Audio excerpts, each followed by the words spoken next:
Welcome everyone to the latest JILeaders forum, which is coming to you live from Preston in Lancashire. You will see Francois's screen on the Teams link is our journalism, leadership and innovation cohort who are currently in the Media Factory in Preston. Give us a wave everyone if you can hear me all right. So thank you for joining us and thank you to those around the world and beyond who are joining us as well for this discussion about innovation centered around local media, but I'm sure we will get into other topics as well. Before we get into the discussion, I am going to ask our panel to just give a quick introduction about who they are and their background when it comes to innovation, and then we'll get into a panel discussion for about half an hour or so, and then plenty of time for questions as well. So we will start in the order that I can see our panelists. So Beth, do you want to kick us off? Yeah, sure. So I'm Beth. I work for a company called Bright Sites, developing products for newsrooms. I previously was head of audience at the Independent and the Telegraph, and a long time ago the Manchester Evening News. So yeah, I left the newsroom about a year and a half ago to work on newsroom solutions through products. Fantastic, thank you very much, Beth. And Iryna, over to you. Hi, nice to meet you all, guys. I'm Iryna. I'm the Business Viability Advisor at International Media Support, which is a largest Scandinavian media development organization. So I'm bringing a little bit of outside of UK perspective. With IMS, I'm running a program called Pluralistic Media for Democracy, in which we support 46 media, local niche investigative media outlets from across 17 countries in the EU. But I'm also a founder and the manager from the CityDoc, which is a Belarusian media outlet, digital native, currently in exile. So in this capacity, I've been leading my team through multiple crises, ups and downs, currently working in exile. So I hope that both of these hats will be somewhat relevant for this discussion. Definitely, and fantastic to get a perspective outside of the UK as well into this discussion as we go forward. Joe, you next. Hi everyone. Yep. So I'm a content strategist at Iconic Media. I have to remember to use that name these days. Nice to meet you all. I work with editors at some of the large regional websites such as the Yorkshire Evening Post, the Edinburgh Evening News, the Sheffield Star, etc. On all things sort of content and audience needs. Alongside that, running on innovation as well. So that could be innovative content and topics, innovative products, innovative storytelling techniques, whatever the need is. And also an online course as well last year. So nice to see you all. Fantastic, thank you, Joe. And we'll hear a bit more about how your innovation challenge that you formed while you were in Preston has been going as well. Hopefully, give some inspiration to the cohort who are in the room. And last but not least, Emma, do you want to introduce yourself? Hi, I'm Emma Meese, which is like cheese but with an M, so easy to remember. I'm the Director of Independent Journalism at Cardiff University. And what does that mean? That means that I basically have been trying to champion all things community and independent journalism over the last nearly 14 years. So with under that umbrella, I've founded the Centre for Community Journalism, which is in lots of research into independent journalism in the UK and across the world. And then I'm the founding director of ICNN, which is the Independent Community News Network, of which Ed is a member.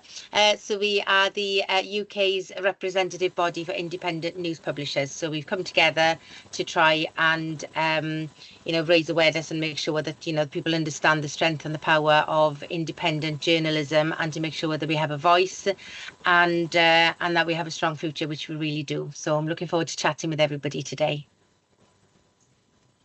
Thank you very much, Emma. And just briefly, I'm Ed Walker. I'm founder and editor of Blog Preston, which is one of the UK's most engaged with independent news sites, according to Ipsos Iris. So that's a badge that we wear quite proudly.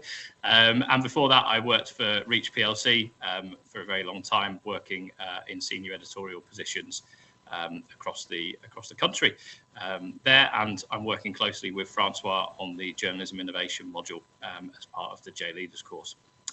So Joe in particular was sick of hearing my voice this time last year, and now he's got to hear it all over again for this panel discussion. So we'll get straight into the questions and the discussion, and want to start with a fairly broad question, and we'll start with you, Beth. What do you see as innovation, and sort of who does innovation, either within your organisation or what you see elsewhere? Yeah, so I probably should have said in the introduction that we work with a few different publishers, so Iconic being one, Tyndall, the Evening Standard and the Independent as well, via our CMS products. So a lot of the time, from our perspective, working with those clients, it's innovating maybe that could be to like use AI to improve workflows, or we've done like a lot of it is AI stuff at the moment, actually, like the vast majority. So like experimenting with generative AI, experimenting with automated topics and sort of backroom innovations, the production type innovations that speed things up. A lot of the innovations at the moment are around, I guess, trying to undo some of a lot of the extra tasks that journalists have been given over the years. So, uploading their content, but also having to be an SEO expert and know about like how to write a URL and know, how to tag it properly. So taking away some of those things that probably weren't like, true journalist role in the first place, and trying to automate some of them. Beth, I was gonna ask you in particular about who you see as doing innovation in a newsroom. You mean which types of people, or which newsrooms? I think audience teams always had to be really agile, experimental in what they do. A lot of the people that I speak to in the context of my AI media newsletter have come through a video route, which is quite interesting, and transforming different types of content from one to another. So they may have started off, transforming an article into a video, and then they've like a lot of people leading AI have come through a video route, particularly. But I mean, it can come from anywhere. And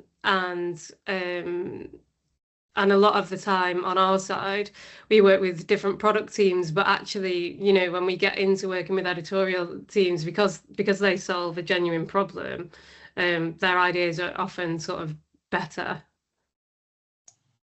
It's interesting that there's that link between people who are perhaps very engaged in video production when it first started coming into a lot of newsrooms, and now they're the ones perhaps leading a lot of that change when it comes to AI. Obviously, you've talked there about some quite large publishers that you're working with. On the other end of the spectrum, Iryna, I know you're doing a lot of work with some very small bootstrap publishers in Europe at the moment. So what are you seeing in terms of innovation that's happening in those publishers? Yeah, so as I mentioned in the introduction, we've got 46 media in this cohort, 2 cohorts actually. And this program, actually, the call for applications was focused on innovation. So there are 2 things that they had to have in those proposals for support, which was the innovation and the focus on one or more marginalized or minority audience group. So that's kind of quite a call there, but we've got more than 200 applications from across Europe, and those 46 were supported. So like, just to give you an idea that the average size of the newsroom, not the project team, the newsroom is between 5 and 10 people. So we're talking about really tiny media who are trying to do big job in the news deserts in Europe. So when we said that the call is looking for innovative ideas, we had to define what we mean by innovation. And so we basically defined it as a change process aimed at the development of novel products, processes, or positions that enhance viability of public interest media. So from this perspective, I can talk about, like, probably can identify like 4 main areas of innovation, which I see among those media in very, very different forms. So first being reaching to new audiences with a special focus on youth, especially Gen Z, because that's the future, that's today and the future. So a lot of them working around those ideas. How do you reach out? How do you engage with these younger audiences? And also around marginalized groups who are often not on the same platforms as the main audiences, but they need to be included. And I'm sure that Emma probably will speak to that a lot. So that's one area, how to reach these audiences. And there are all different ideas of how they do it. Very exciting. The second area is actually decreasing the dependency on the platforms, because there is no direct connection with the audience and there is no direct income. So that's why there is a big cry out, how do we actually become less dependent on the platforms? And that's also addressed in very, very different ways. Some are building apps. There is a big trend still for newsletters as a direct way of distribution of the content and engagement. But also there are very ambitious projects like Basta in France, where they're building an alternative platforms to actually overcome the monopoly of the commercial big media houses. So that's an exciting project to watch, and I can share the link later on or talk about it a bit more. The third area of innovation is community building. Again, very multifaceted, but the focus is on bridging online with offline. So I can see a lot of innovation around this idea. How do you bring the communities together online, and then how do you bridge it with offline activities? Lots of different forms of public events, as we were before COVID. So some kind of themes returning with some new ideas. And then the fourth area of innovation is around business viability. And in our case, it's value-based. How can you manifest your value, how you capture it, and how then can you monetize it, how you can become more sustainable? And here I see a lot of innovation around revenue streams and business models. So basically reinventing still, trying new things, trying old things in new ways. And then also around a lot of it is about efficiency. And I think that's what Beth was also talking about, a lot about editorial processes, about how to make the work of the small teams more efficient and effective. So again, and there are lots of examples that I could speak about, but probably don't have enough time for that. That's fabulous. Do feel free to share some of those in the chat if you've got some specific examples that you'd really love people to see, and we'd love to see those as well. Just going back to you then, Joe, about sort of who does the innovation. What have you seen happening at Iconic in terms of innovations that are coming through? Yeah, so to pick up on the point that Beth was talking about before, innovation does sort of happen anywhere and everywhere. I think on small individual scales, people's own workflows on a day-to-day basis, people's own communication styles or whatever, right through to like large company-wide initiatives and things like that. I think one of the issues in a larger organization is sort of organizing all that, sort of making sure that we're learning things from those processes and from those, and make sure that everyone who needs to have an input into that is having an input into that to make it the best that it can be. So I think one of the things that sort of maybe smaller startups and some of the small things have on legacy media is that ability to be a bit more agile, a bit more nimble, sort of go where the need is a little bit more. Whereas sometimes, you know, in larger organizations, like often the phrase used is like, it's like turning around an oil tanker or something like that. And I sort of kind of feel like that is a thing with innovation as well. Like everyone has their own priorities, every department, every person for the thing that will help them, and sort of prioritizing those and making sense of them is sort of, I guess, a major task.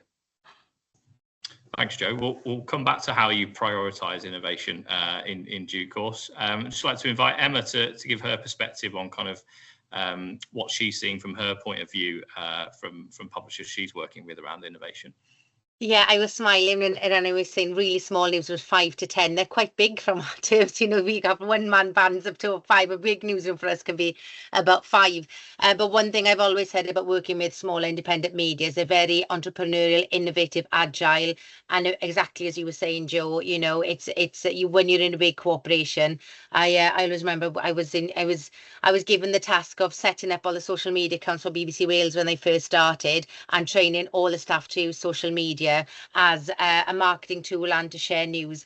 And I was in this argument on a daily basis with IT because Twitter was too agile and too fast for my Internet Explorer 4, which was on all the computers. So I was putting Internet Explorer 6 on, and IT was coming and taking it all away again because the computers are too old and they couldn't cope with it. Whereas, of course, if you are a smaller person, you've got your laptop and you're like, oh, I fancy giving this a go today. And let's, and you've got to think about, the most valuable commodity any of us have to trade, particularly smaller newsroom, is your time.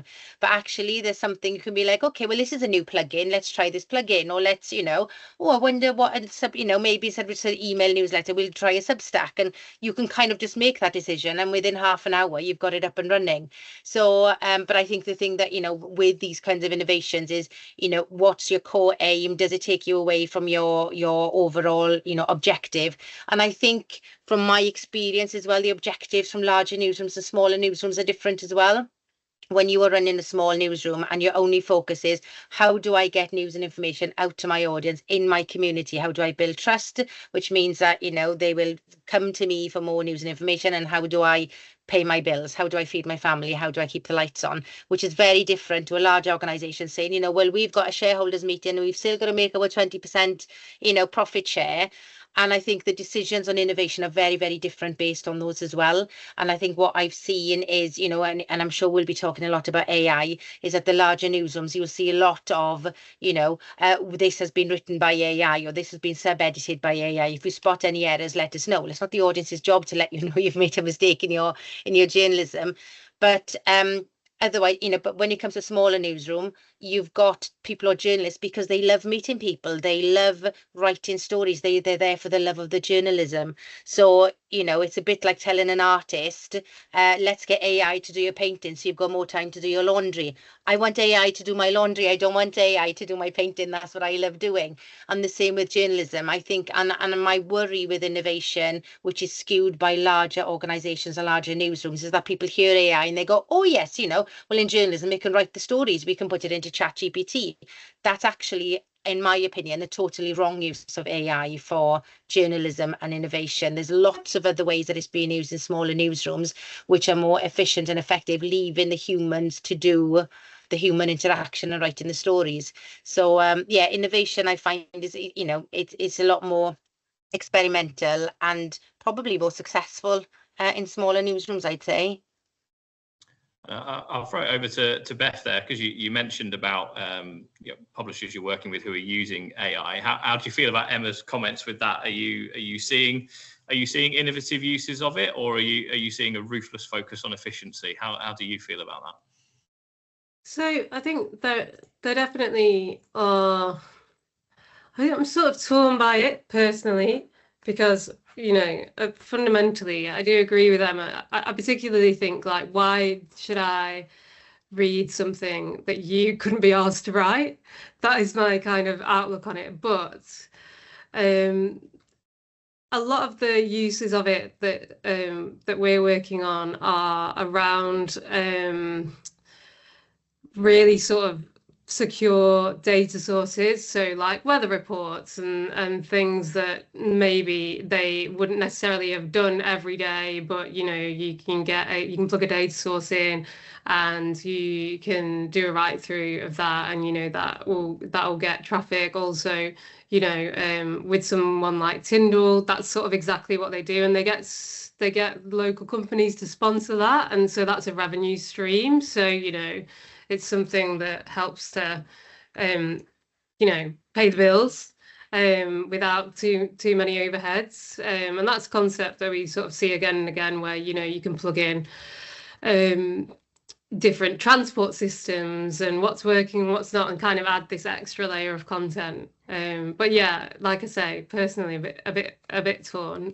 But one of the things that I really, really did agree with Emma on is the sort of being able to innovate more in a kind of smaller company and in different ways. And I think one really good example of that is if you look at Jim Waterson's London Centric, recently being, this is not AI now, I've moved on, recently being nominated for a British Journalism Award, like the necessity being the sort of mother of invention, right? These people, journalists, are breaking away, like creator economies, building their own stuff. And I think that the innovation in that area is really, really interesting as well, for like smaller publications, one-man bands, people who, you know, lost their jobs maybe, and then they're sort of like, well, I'm going to do news in this cool and creative way. I think that's a really interesting direction as well.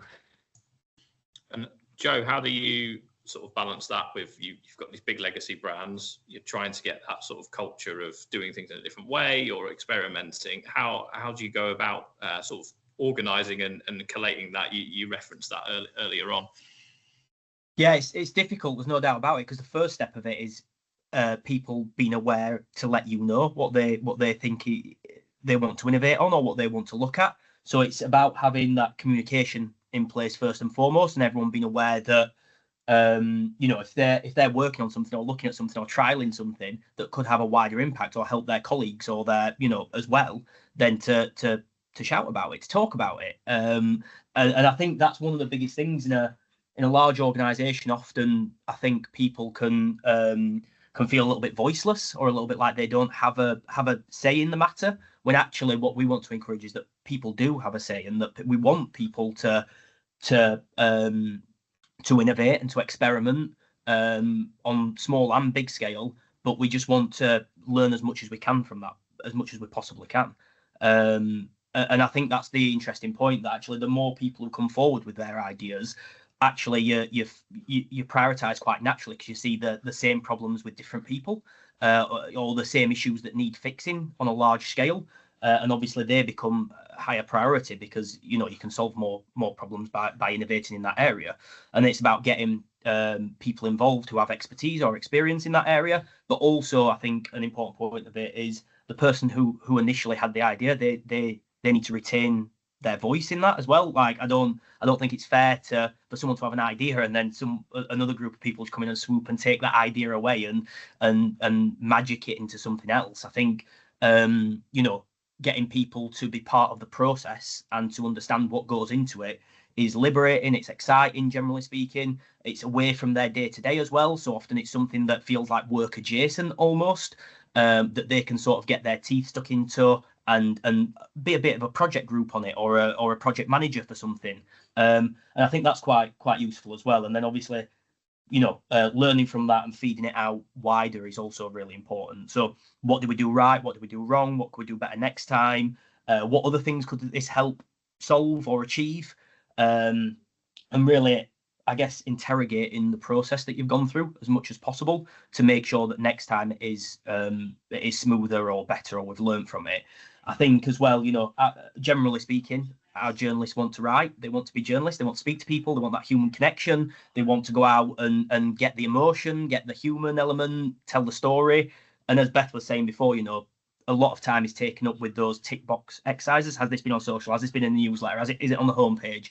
And I think innovation around that sphere of sort of taking away some of those tasks, making sure that we're not losing anything from taking it away, and we can still have manual intervention as and when wanted or needed or decided, but take away some of that so that journalists are empowered to actually find and tell stories. I think ultimately is an area where I'd like to see us get to.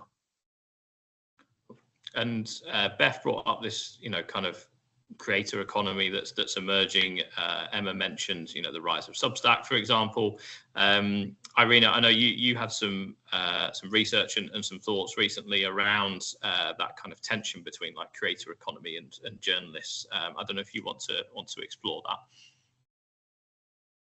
Well, we ran at IMS a series of webinars exploring different aspects of not necessarily conflicts, maybe some merging points or cooperation, or what we can learn from each other, creators and journalists. And I don't know if David Lash in the room, he was the one behind the series, so I think that he has much more to say about that. But so we were exploring different aspects from ethical to business models behind, and what again can we learn and benefit from each other from different contexts. So I will try to find a link, or David might find it and put it here in the chat. But I think it's an ongoing and very interesting discussion, and we also see some very interesting innovative models around that of how media can actually help creators and vice versa, and how it can generate revenues for both, including in countries like you wouldn't expect, maybe like Georgia, for example, with ongoing political crisis and big pressure on independent media sector. So I think that, again, to me, this is about trying something new, keeping in mind what's your objective, and structuring it as an experiment, and then evaluating and then doing it almost your daily practice in the newsroom. That's at least what we are trying to do at CityDoc. And then, picking and seeing what works, what doesn't work, and learning from that. So kind of failing forward is also a good way to do things. So I think that it's not so much about competition necessarily or fight. It's really about seeing it also as part of this innovative new scene where we're all in. And what's your thoughts on that, Emma? And perhaps do you still see that kind of collaboration between independent titles and established titles, or do you think never the twain shall meet anymore? Like, how do you feel about that space? Well, I think it just totally depends on each individual newsroom, and some places we see works really well. There's some really good relationships that, between larger, smaller newsrooms, independents and larger organizations. And in other areas, they literally will be, I would rather, do something really horrible and to myself rather than partner with those people. So it comes down to, a lot of it is down to historical, a lot of it is down to personalities. But I was really interested when you kind of mentioned about just creators in general, because it's a fully fledged job, being a content creator, which didn't even exist. It's a bit like lots of journalism laws and legislation. There's someone on Strictly this year whose job is listed as content creator. That George guy, that is his official job. So if my daughter says, "What does he do?" I have to say content creator. Yeah. And it is, it's just a bit like, we're fighting against the tide all the time. So, laws, legislations, even access to an NUJ press card, it's the laws and legislations were created when you could only work for a big news organization. There was no such thing as digital. There was no such thing as owner editor, let alone a mobile phone or a WhatsApp or an email. I mean, they literally didn't exist. And lots of our laws and legislations are kind of archaic and still sort of catching up. But now we're in an era where you've got your content creators, but the similarities between, I do content creation and I do them for influencers with over 500,000. I create content for content creators whose job it is. They get paid by brands and organizations because they've got over 500,000 followers. So I've kind of got a foot in both camps here with an interest. And what they both have in common is trust, is audience building, recognition and trust. And you cannot, you get nowhere as a journalist if they don't trust a word you write, and you get nowhere as a content creator if people don't trust what you are talking about. So if you are, a busy mama phone, you're absolutely brassic, and somebody goes, oh, okay, well, go and buy this £5,000 Chanel perfume, I cannot live without it, then they're not going to trust you. They know that you've just taken that job for the money. So it has to be relatable. It has to be, you have to know your audience, and you have to have trust. And that's kind of the same on both ways. And I'm just really interested. I've always, again, talking of innovation, it's not particularly innovative in terms of journalists or publications doing advertising with local media, but doing it in a different way. So I'm really interested in kind of trialing things like using the influencer marketing strategy, where a brand would pay you for your space on your socials because they trust, your audience trusts what you have to say. And that's something we haven't really explored with small newsrooms. And I'm really keen to kind of start playing around with this idea that instead of your local butcher paying the local mummy blogger to walk in and say, I bought my steak and my pound of sausages today, then pay your local press to say it and mark it as an ad, as it would be anyway, but you are trusted in your community, you've got the local audience. So maybe we will start seeing a little bit more of blurring of boundaries, and again, it all comes down to available technologies, but that essential, creating content, trust, knowing your audience, it's the same, and it always has been. So a frightening glimpse from me there for the future of Blog Preston. It'll be me like having to take my kids to some restaurant and then review it on TikTok. That will be the future revenue stream, I think. Beth, but that could pay you really well. That could pay you 10 times what you would get paid for 10 adverts in a, so it's, don't discount it. If I can convince my wife to go on social media, then that will do it. Beth, I wanted to ask you about the kind of challenges you see to innovation, and what you think people can do about that. Yeah, so I think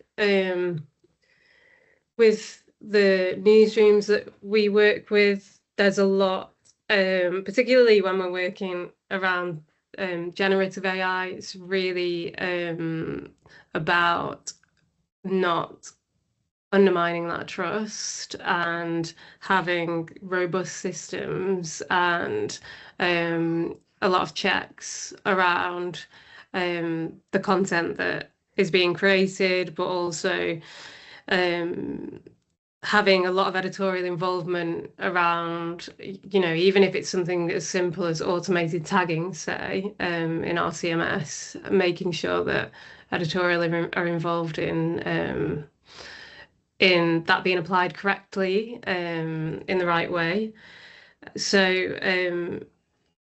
yeah, there's a lot of sort of there's a lot of trapdoors you can fall down, particularly with generative AI, and I'm sure there's loads of different examples of that going, horribly wrong. Also, at the moment, a lot of questions around, I guess, where the line is between, which bits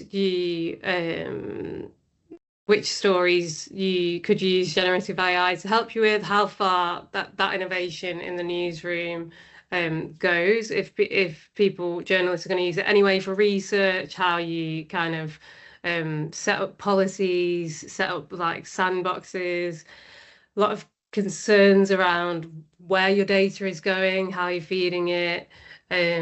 So yeah, there's definitely a lot to think about, but also like a lot of cool and interesting and engaging things to be made, and a lot of opportunity for journalists to engage with their readers, or save themselves time and go out and really focus on writing stories.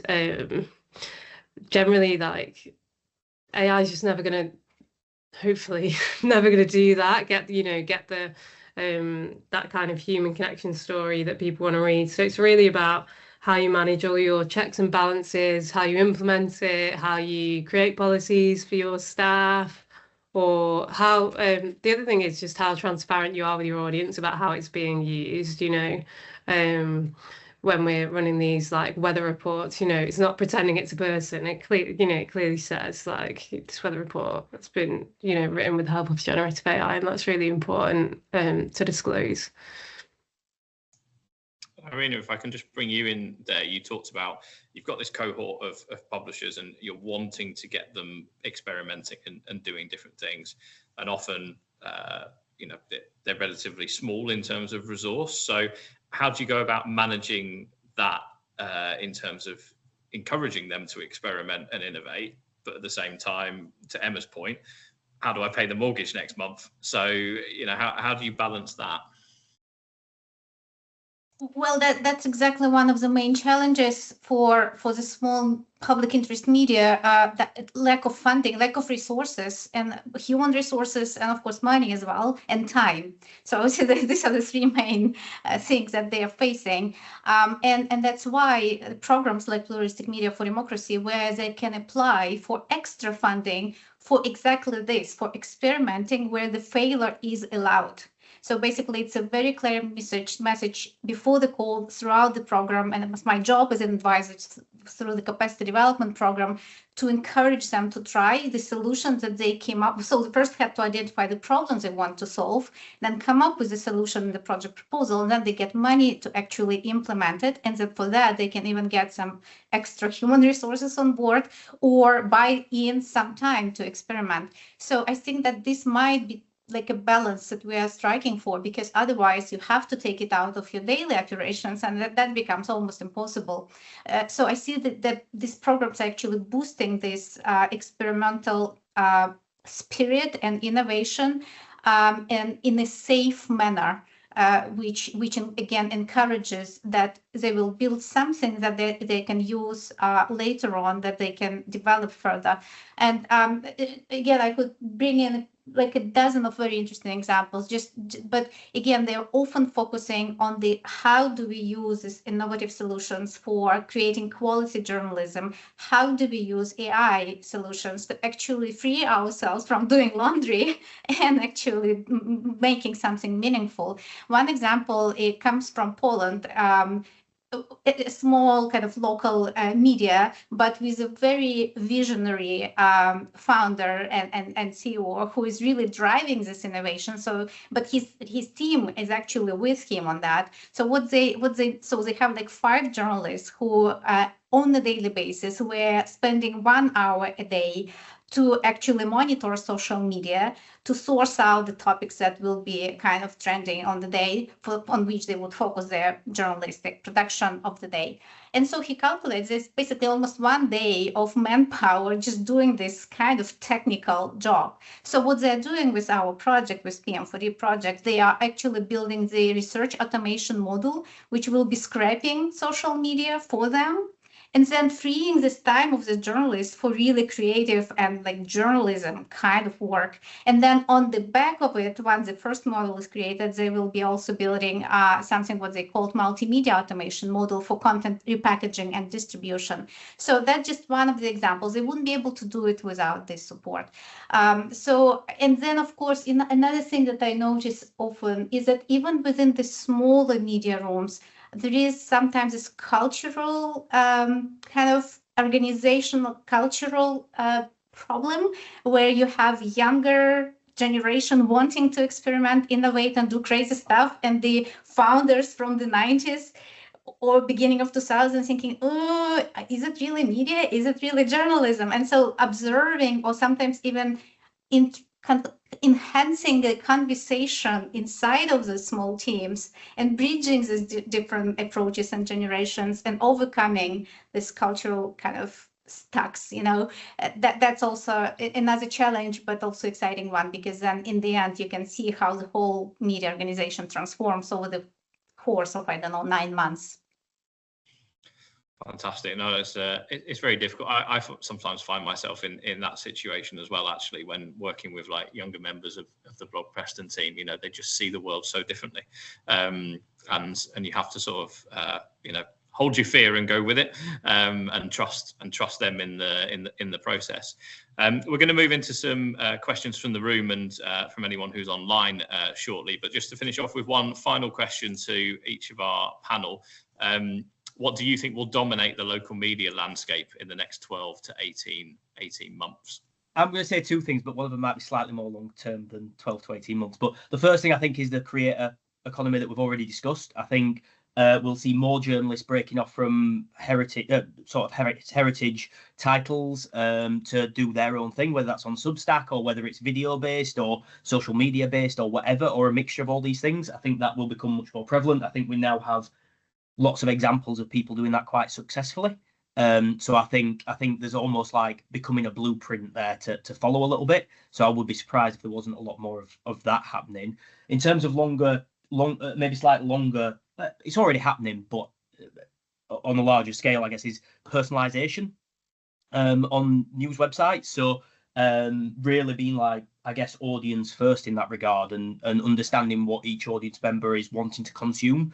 And how that differs, and offering them a package that maybe is more tailored to their requirements than it is to a general audience.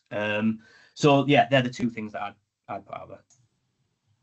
Fab. Emma, what's your take on what's going to dominate the local media headlines for 12 to 18? Well, I agree. I think the creator economy, and we're seeing that, we've seen some examples of people leaving large organizations, and they were the political reporter, and now they could have run their own Substack, and they basically are a content creator specializing in a particular topic. So I think there's that. I think I see slightly, we see so much innovation on a daily basis. In order to kind of think what's going to be dominating, I don't know. I mean, AI is everywhere, every conference, everywhere we go, everyone talks about it. But I think the way that our members use it is very, very different. So it's finding innovative ways of so I think the biggest driver of innovation, I think, and the biggest barrier to innovation, they are the same things as time and money. So, if you're short on time, you want innovation to help you free up some more time, or something can be automated so you can do something else. But also, you don't have the time to experiment with things. And then if you put all that time into innovating and it hasn't worked out, then you've lost all that time. And the same with money. Often, if you can't afford, so I know we're seeing lots of our members using AI for things like, oh my gosh, my website, something's happened to it, and I'm going to ask AI to write me. I've never seen anything like it. It was incredible. I was with a member a few weeks ago, and they used AI to write Python code, and all the dots and the dashes and everything else were coming on trialing, and all of a sudden they kind of just rebooted their website. They'd added this plugin, and they didn't, they don't have an IT department. So but then also when you do come up with something really innovative, you then want more funding to kind of input into it. I think on that note, which is off tangent, but I think my bugbear's always been with innovative funds, is that you have to come up with a new idea, and it takes you away from your daily role, and you have to try something new, and then you have 6 months to try this new thing, and money's been put into it, and then you kind of come to a bit of a dead end. And I think we need to take a step back and think about innovation in a different way, and maybe innovative funds, of which there are fewer now than there were when I first started, that they need to be looking at how do we kind of get sustainability and growth rather than just a new idea, because that in itself, sustainability and growth in a different climate, is also very innovative compared to what we're used to from before. So, and I know that was off tangent, I'm really sorry, but I went that direction instead of that way in the end. No, I think it's a really good point. And Iryna, it sounds like you've been involved in a program that has that at its heart, in terms of trying to tackle that sustainability question, rather than can we launch a whizzy new app tomorrow. Do you want to give your view on what you think will dominate sort of local media space for 12 to 18 months? Well, I think it will be everything that Joy and Emma already mentioned, but just to add a layer to that, I think that there will be more and more focus on the value that those media create. So the understanding, pinning it down, what it is that added value that we create for the audiences we are working for, and for our media organization, and for the community in the case of Pluralistic Media for Democracy. Because then once this is a core, then we talk about the business models, and we talk about tools to innovate with, and we talk about new ideas, and we talk about business models. So, I mean, I think that this is what I see as recurring theme. And then, and I think there is more and more understanding, again, with this audience first in mind, that there is this clear focus on who we are serving and why, and how do we connect with these people in very many different ways. So I think that's what I'm observing across this media I'm working with. Thanks very much. And Mystic Beth, what do you predict for the next 12 to 18 months? Well, yeah, all of that really. I think, but I think it's really this year particularly. I mean, people have always known, we can't be too reliant on platforms. But then, once something happens to wipe off traffic from somewhere like Facebook, then Google Discover pops up, and you can just rely on that instead. And I think what OpenAI particularly shown this year is that it can wipe off entire revenue streams basically in a day. So, adding a lot of newspapers, built businesses around e-commerce and product type articles, And ChatGPT is just going to do that directly now, so they don't need you. So the innovation really needs to be around. And I think people have been saying this for years, but I don't know how committed people have been to truly trying to solve this problem. But it has to be around loyal audiences, what the value that you're actually delivering, you know, like Joe says, personalization, like homepages that look totally different, news getting to people in totally different ways, really relying on, okay, we don't publish everything to our website, we do it through this newsletter because we know that's such a massive engagement tool. It's got to be about taking the power back from those companies and taking on your audience yourself, in order for it to like continue to thrive and not be so so vulnerable to big platforms, I think. Thanks very much, Beth. We will open it up to questions from the floor at that point. So does anyone have any questions that they'd like to pose to our panel? Francois, I think you've probably got the mic in the room. We do, and we've got a question. We're going to ask everybody just to say their name, introduce themselves, and then ask the question briefly. Thank you. Hi, everyone. I am Dora. I'm a student here, but I also collaborate with Mensagem de Lisboa, which was one of the 46 projects that got funded. So I did the application, and now I'm working with them. And the project, I think it was really innovative because we proposed to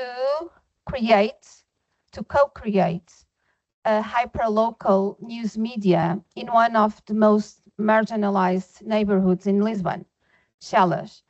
And we are doing that by co-creating, including journalists, my students, a group of 7 students of the master's degree in journalism, and of course, a group of residents in that neighborhood.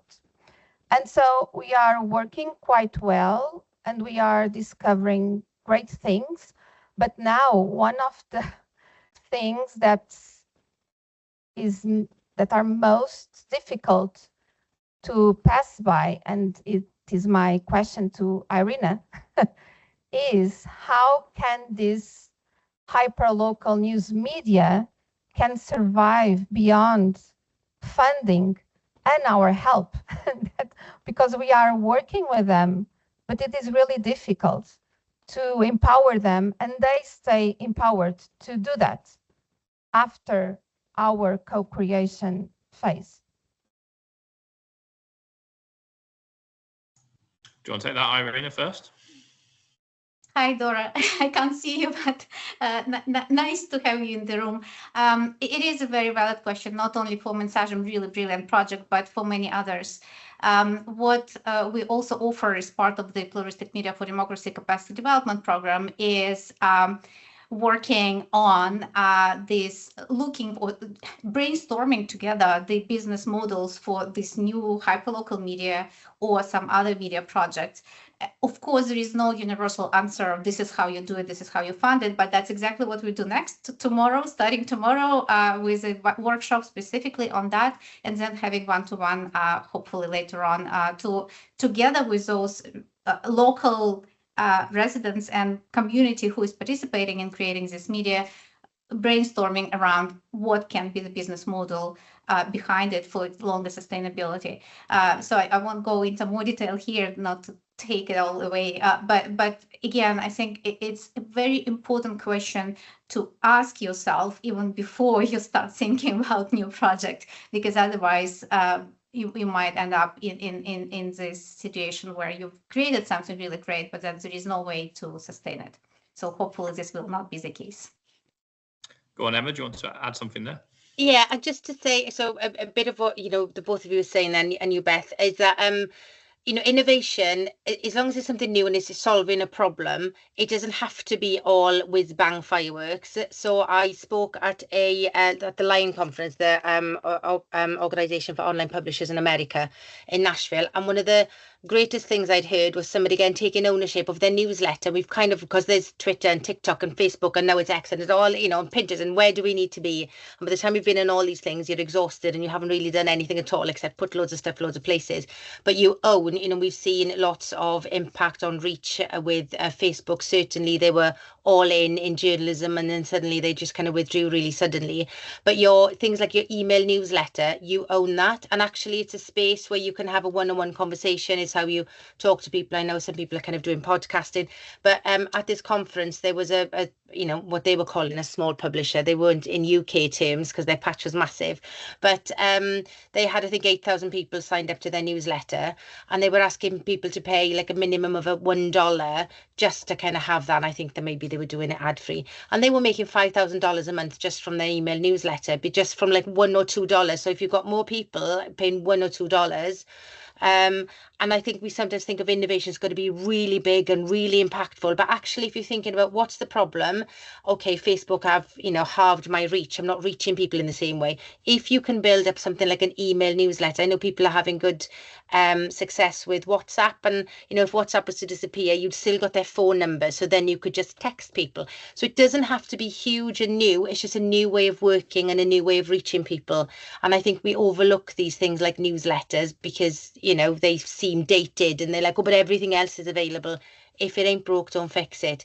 So I think sometimes, you know, to your new project, you know, if while you're building up your project in your community and they value it, you know, do that research and ask, how do you communicate with each other? Is it WhatsApp? Is it newsletter? Would you pay 50 cents or $1 or a pound of whatever in order to get this news and information? Once you've got that value, it's like reaching them where they're at as well. I think it also echoes some Andy Pierce has mentioned in the chat. It's important that sort of innovation and technology don't get conflated, and you know, you can innovate in ways that are offline. You know, it doesn't have to be a new service that's launched. You know, Andy's talking about like events can be innovative. You know, working with different communities can be innovative. It doesn't have to be a technological solution all of the time. Thank you. Hi, everybody. It's Linda Moyo here from Reach PLC. A few familiar faces on the screen. Ed, also there's a question in the chat for after as well. My question I want to direct at Joe, if that's okay, because obviously you're from a large organisation, as am I. One of the challenges with innovation I've found is basically the need for quick results all the time. And so I wondered how do you sort of know that you've given an innovation enough time, and how do you overcome that kind of need for speed in a large organisation? Yeah, nice to meet you. I think that's a problem that will always exist, but it's almost an innovative way of thinking to think about it in a different way. I think there's with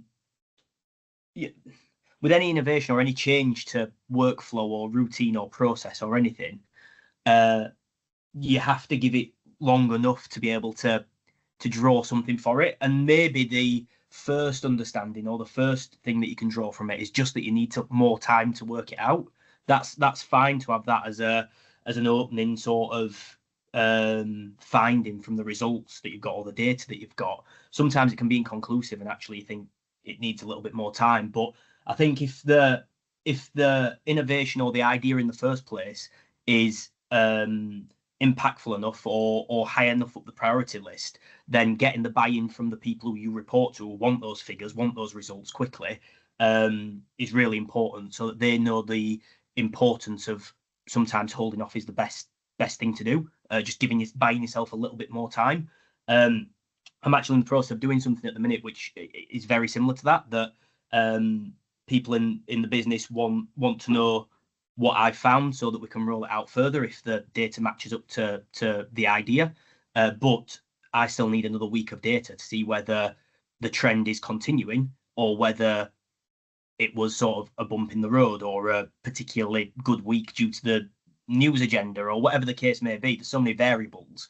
So I'm at the minute convincing people or trying to convince people that actually we need at least another week of data to be able to make a conscious decision from it. I don't think it's ever perfect. I think sometimes you'll get told no and you've got to provide the data now and your findings, and sometimes you'll get told, yeah, that's fine, let us know when you're comfortable with it. But I find that sort of having a good goal at the start that people can buy into and why it's important is a good place to start. Thank you. Beth, do you want to add anything on that, on how you kind of manage expectations? Because I imagine you experience some of that from people you work with, that perhaps expect things to magically improve things very quickly. Yeah, the best way to manage expectations in innovation, I think, is to not tell anyone what you're doing until you've got like a working prototype. That's my sort of favoured method anyway, because, you know, as soon as you say, oh, I'm working on this thing, oh, where is it? When is it coming? You know, when you turn up and you say, I've done this little prototype, this is what it does. What do you think? Different story. So that is one way of dealing with it.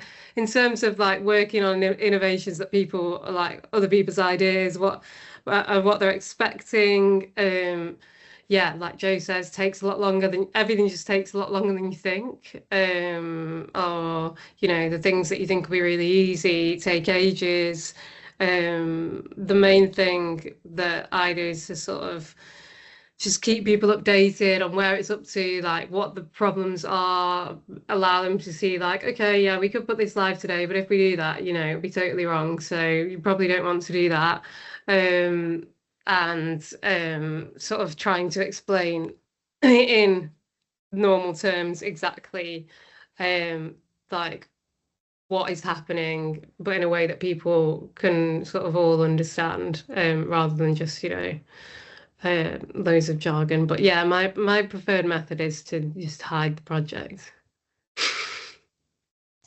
There we go. Stealth innovation from Beth there. I think my advice would be, you just have to completely own the innovation. Like, you have to know every single number. You have to like be constantly talking about it, not talking it up, but like you have to live and breathe whatever that project is, or that product is that you're introducing. And I think newsrooms take a lot of confidence and direction from that. And if you yourself aren't fully bought into it, then you have to really ask yourselves those questions before you move forward with it, because newsrooms tend to respond to people who are very sure of their ideas, if that makes sense. Thank you so much, Ed. And I think everybody will agree this has been an absolutely fascinating and valuable conversation. I'd like to thank Beth and Iryna, Joe and Emma for their contributions, and Ed for chairing it, and everybody for joining us, and for reminding us how important it is to, in the midst of all this talk about innovation and new technologies, to remember some of the fundamentals. Who are we doing it for? What value are we offering them? But also, who is involved in that process? I think it was really important for us to think about the journalists and the people in our organizations, and what motivates them, and how do we lead that innovation on. I'm sure you'll agree that there's a whole lot more to talk about. And for those of you who don't know, many people in this call and in the room have been participants of the Journalism Innovation Leaders program. Ed is an alumnus, Joe is an alumnus, and Beth is an alumna who was with us last year and will be in this room tomorrow, bringing with her bright sights and some of the development muscle to help the people in this room develop the prototypes for the innovations that they're working on. So this is not just a conversation. This is also putting those ideas into action. And we will be thinking through that over the course of this week, but also further on. And I think that one of the invitations I have for you, there are some people who on this call who are also alumni and alumni of this program, but you'll know that Joe is our community connector, who's put his hand up as an alumnus to connect people in this community. And we also have an invitation that you can join this, not just 1 hour, but a whole year or even 2 years or further, to be with this group of people to think through the innovations and not just think it, but do it alongside you. And that our applications to join this incredibly vibrant and diverse community is open to join us in January 2026. The applications close at the end of this month. We have people on this call, just to say, from not just in Preston, where we are based today, but people in this cohort are coming to us today from Colombia, Chicago, Nairobi, sometimes Lagos, Jordan, Lisbon, all over the country and all over the world. And so please do reach out to anybody, Ed, Joe, or Beth, or anybody else on this call if you would like further information. And enough commercial breaks from me, but it really is just an invitation. And thank you so very much, Emma and Iryna, for joining us, and old friends and new. Have a fantastic day further wherever you are, and big hand to Ed for convening this conversation. Thanks very much, everyone. Have a lovely Tuesday evening.